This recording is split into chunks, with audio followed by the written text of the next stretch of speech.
What is the best type of content to be posting on Pinterest? Creating content for Pinterest can feel incredibly overwhelming. Between all the different types of pins that you can create and all of the content that you already have existing for your podcast, it can be really challenging to know exactly where to channel all of your energy when it comes to creating content for Pinterest. In this third episode of our 4-part series, Samantha and I discuss the different types of pins that you can create, and she gives us an overview of each pin type and how exactly to use them. We also dive into which types of pins are best for podcasters and how to use the content from your podcast episodes on Pinterest. That includes audio, video, and written quotes. We also touch on how to use Pinterest for your website and the details that you need to know when it comes to optimizing your website when it comes to Pinterest. Now, if you haven't listened to any of the other episodes, I would love to introduce you to Sam. Sam Roller is a Pinterest marketing expert and online marketing VA. Since 2015, Samantha has been working her way up from basic admin and social media management roles for brick and mortars to working with 6+ figure business owners to grow and streamline their funnels.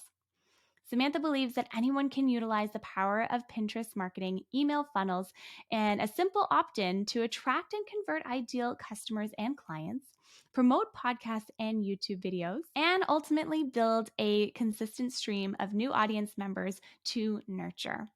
Let's get into this conversation. Before we do, I'm going to remind you to hit that subscribe button, share this episode with someone that you know needs to hear this episode, leave us a comment and a rating. I would be so grateful. And join me on Patreon if you want more content. Let's get into the conversation. Welcome back, Sam, to this episode. We are talking about what types of content is best for Pinterest as it relates to podcasting. Yes, thank you for having me. Thank you for being here. I'm really excited to get into this conversation because I feel like we've been building this up over the last few episodes, talking about keywords, talking about searchability, talking about how to create your profile, optimize your profile. And in this episode, we are talking about the different kinds of pins that you can create, and then also which ones may work best for podcasters, and then also how to use them in different ways. So I guess to get us started, can you talk about the different types of pins and just give us a little bit of a description on each one and sort of how you would apply it, I guess? Yeah. So the first one I kind of want to touch on is the newest one, which is idea pins, just because this one is probably the most foreign concept to most people still for marketing purposes. You can think of idea pins similarly to reels. So this is very engaging. It can be educational, but no one's going to be clicking on it to hop to your website. They don't currently have that feature available. Little known fact though, you can actually tag specific links in each part of your idea pin. You can tag one thing. So for example, if you're tagging an affiliate partner, or you can actually link, let's say, a specific episode, you can link it that way. It's like a tag instead of an actual URL, but people can actually click on that in idea pins. But the main purpose of the idea pin is to be engaging and to get people to go to your profile and to follow you. So idea pins are, as of right now, the most effective way to give a visual representation of your brand. And obviously for podcasts, this is especially useful. We have video content for our podcasts. You commonly, if you're actually marketing on social media the way you probably should be, you're going to have some video content to use, and hopefully. And even if you don't, let's say you are an audio only podcast, you can actually create a graphic and put the actual audio, on the graphic, and you can use that as an idea pin, so that it might be a static image, but you see the wave, and the audio plays and someone can listen to a part of the podcast episode. There are multiple ways you can utilize idea pins. But basically, the main purpose of the idea pin is going to be for engagement, whereas the other types of idea pins are specifically to drive traffic to a specific URL. So it's really important to know the distinctions between the two, whereas every other type of pin falls under the possibility of clicking on a link and going to a website. Idea pins are going to be a little bit different. Okay. So the next one is going to be static pins, which this is the regular image that most you usually see. And this is going to be where you're going to have a text overlay or some specific information about the podcast episode, or your opt-in, or whatever you want the person to know about what's on the other side of that pin. What are they going to be interacting with? And then you have video pins, which is just like a static pin. And if you know anything about Canva, you can animate a graphic and turn it into a video pin if you don't necessarily have video to use. But either way, you can use your regular video pins. Again, you can do the same concept with utilizing your audio on a still graphic, turning that into a video pin. And then you have carousel pins, which is like a carousel graphic that you'd see on like an Instagram feed, very similar. So this is a good way to utilize educational content for your audience. This is a good way to promote just different things that you want to. So if, for example, if you're promoting your podcast, you could have a lineup of carousel with different guests, like especially if you're a new podcast, that's a pretty good way to market with a carousel post. If you want to talk about your multiple, I don't know, your affiliates, you could have a carousel post with different affiliates, and you can link to an affiliate page on your website. And the last one is going to be product pins. This may not apply to you, but obviously every podcaster is different, and some have businesses and some have product-based businesses. So if you do, you can actually, as long as you have your profile set up properly, you can get product pins, where product pins are actually ranked a little bit differently than regular pins. They are shoppable. You don't necessarily have to have the long form graphic for this type of pin. And if you are in the business of selling products online and it relates to your business and relates to your podcast, then that can also be really effective. Okay, so there's all kinds of different pins that we can use and leverage and talk about.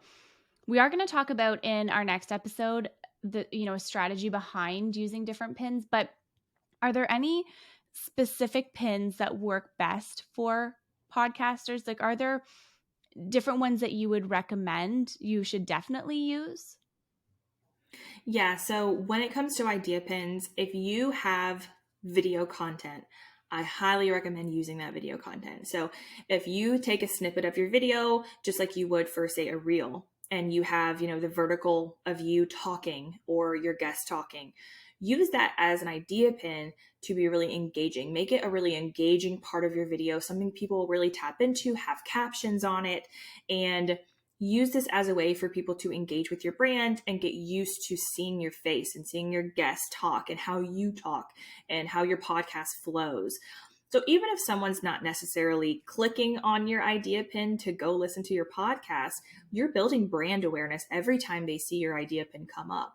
So yeah, so it's really effective. You can essentially do the same thing with any video pins, but for static pins and video pins, there's two different methods that I'd recommend for a podcaster. So the first one is going to be, like I said, using audio if you need to. If you don't have video available, you can create a video pin with your audio attached to it. That can be really engaging because, again, video does well. And even if it's not necessarily like an actual video, it's animated or it has your audio on it, Pinterest is going to prioritize that type of content because people are more likely to engage with it. Someone being able to stop and actually read a pin or listen to a pin can actually be really effective for podcasts. So what you want to do is you want to make sure that you have your captions on that pin as well. If you have a video pin going, even if there's not an actual video, but it's your audio, you have captions, it's just like a pretty graphic. The biggest thing to remember is to make sure that the captions, the words, really pop out on the screen, because you want someone to be immediately engaged visually with what they're seeing. Idea pins, it's not necessarily important because in the feed, idea pins automatically play. You start to see the content as you're scrolling. Video pins aren't the same. You have to click on the video pin for it to start playing. So because that's how it works, you want to make sure that whatever pin you're using, whatever image you're using, it really pops on the screen. Same thing with static pins, making sure the words pop. So it can link directly, static pins and video pins can link directly to your podcast, which they definitely should. The other part is what you and I talked about in the other earlier episode, which was to utilize your website and have a landing page with more specific information about that podcast episode and what's talked about in it, and have various pins, static pins, Even if you only use static pins and idea pins together, that's enough for a podcaster to grow on Pinterest and be really effective if you have that SEO built up on the back end of your website. So you have specific blog posts, use different headlines, use different titles on your graphics, create multiple versions to see what really engages your audience, and make sure that they're just really focused specific topics. And Okay. the really nice thing, and I kind of want to throw this in there just for the sake of having really effective pins, if you need topics for your podcast, you really want something that you know people engage with, going into Pinterest and into Google and cross-referencing what people are searching for in your specific niche can actually give you podcast topics. That's And a you know it'll great rank idea. well too. Yeah. Yeah, that is a really great idea. Okay, so all of these different pieces are really, really helpful.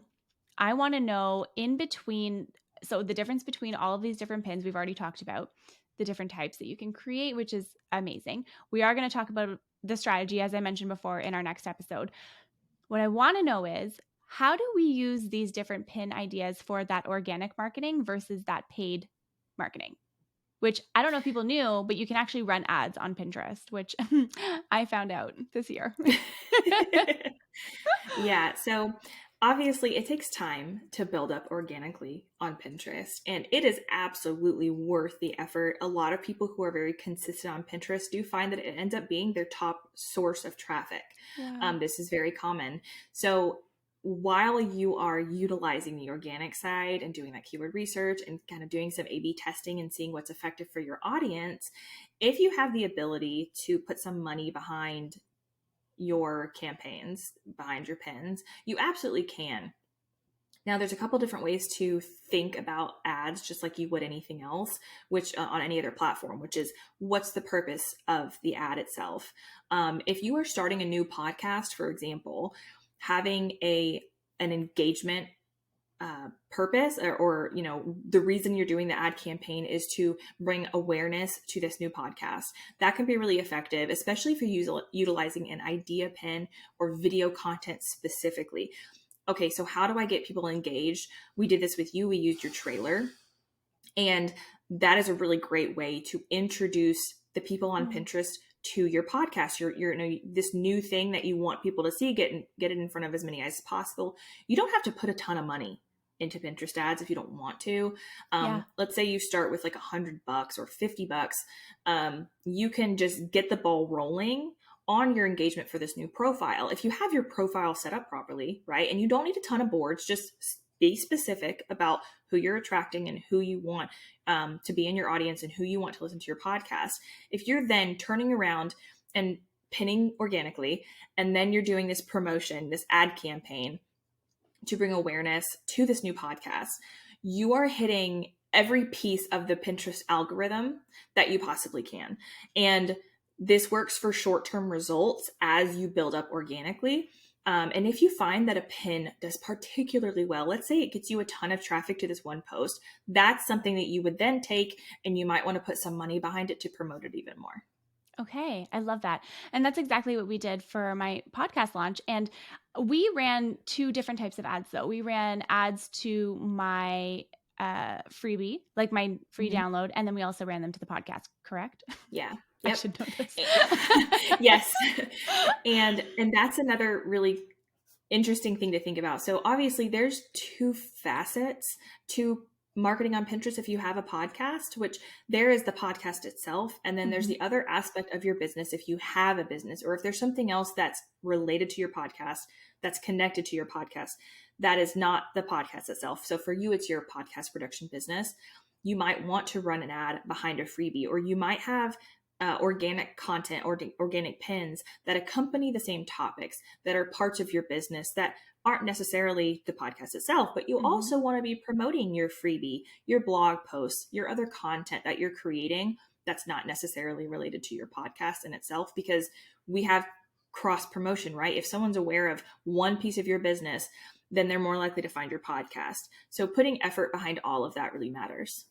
I love so much that you're touching on this right now, because even as a podcaster, you may not necessarily have a business behind your podcast, but if you do, or if your podcast is part of your marketing strategy, you have free downloads. For example, your freebies, your lead magnets, right? Even if you don't have a business, you can still have a free guide that leads your ideal listener, your target listener, to this free guide. And it could be like it could be a listening guide, for example. It could be, here are the top 5 episodes of my podcast to get you started, or here are the top, 3 episodes in each category of my podcast, of my pillars of what I talk about. This is where you get started. And then what's great about that is you can take those people and you put them into your email list, into your email sequence, which is amazing. Mm-hmm. What I love about this is it's a different way of marketing your podcast, but it gives you a whole different set now of pins that you can be creating for your show. So you could be creating these different pins for your episode specifically. Then you can create all these different pins for your show in and of itself. And then you can also have, pins going to a free download on your website that talks about, here are the top episodes for my podcast. So Yeah. just right there, you've now created 3 new ways for you to market your podcast that are completely separate from any other social media channel. And you can have ads behind them or not. It doesn't really sound, and let me know if this is true, but it doesn't really sound like Pinterest is too much like pay to play. Whereas, on Instagram and Facebook, it's kind of turning into this, if you want your stuff to get noticed, you have to put money behind it. Uh, Mm-hmm. have you noticed that a lot with Pinterest? Like, does the different content still perform well? All these different types of content you're creating on Pinterest, does that still perform well? Or, is there a necessary ad spend that you should consider if you're looking to get started on Pinterest? No, I actually don't even recommend, especially if you're brand new to Pinterest and your profile's not optimized yet, or it's in the process of being optimized. You haven't had a consistent flow of traffic just yet. I wouldn't even recommend ads yet. Okay. Um, yeah, organic reach really does work very well on Pinterest. Again, if you're consistent with it. Right. That consistency matters more than anything else. And if you have a profile that's not optimized, you can put a ton of money behind ads, but that's going to be your only option. Yeah. I would prefer that someone have that organic reach, someone is consistent, they learn how to utilize Pinterest organically and really effectively, and then start putting money behind ads if that's something that they want to do. I love that.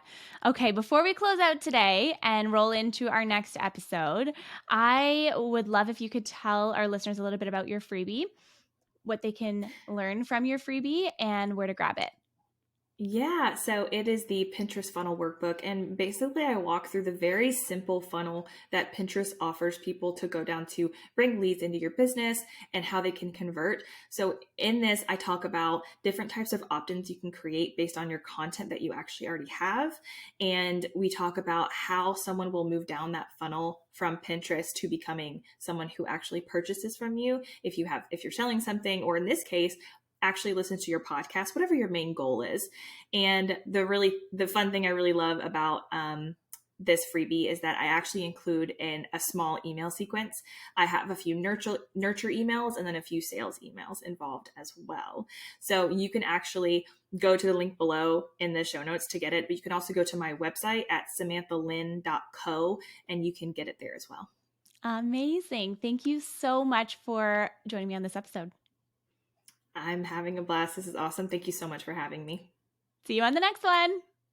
Thank you so much for listening to this conversation today. I am so grateful that you've spent this time with us to learn about how to leverage Pinterest for your business, for your marketing, and for your podcast growth. If you would be so kind as to leave a rating and review of the show wherever you're listening, I would be most grateful. You can also watch the whole entire episode on YouTube so you can see us in real time. You can give me a follow or subscribe over there too. I wouldn't be mad at that. You can connect with Sam, grab all of her freebies and her downloads. The links are in the show notes. But let me tell you here, her website is samanthalynn.co. Her Instagram is at samanthalynn_co. Her Pinterest link is in the show notes, and you can also get your free Pinterest workbook in the show notes as well. Thank you so much for joining me for this conversation. Again, I cannot wait to see you on the next one.